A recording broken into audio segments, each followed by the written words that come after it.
ពេលវេលាដែលល្អបានមកដល់ហើយបងប្អូនពី Toyota សាខាមានជ័យបានដល់ជូនជាមួយនឹង promotion យ៉ាងច្រើនសម្បូរបែបជាពិសេសរថយន្តដែលទិញភ្លាមបានភ្លាមសឹងតែគ្រប់ស៊េរី model តែម្ដង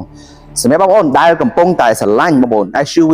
ខ្នាតតូចខ្នាតមធ្យមលក្ខណៈ sedan បាទជាមួយនឹងរថយន្តលក្ខណៈគ្រួសារ 7 កៅអីជាពិសេសគឺរថយន្តប្រភេទ van luxury បងប្អូនអាចអញ្ជើញមកកាន់ Toyota សាខាមានជ័យឥឡូវនេះបាទគឺយើងកំពុងតែមាន promotion យ៉ាងពិសេសដែលមិនធ្លាប់មានពីមុនមក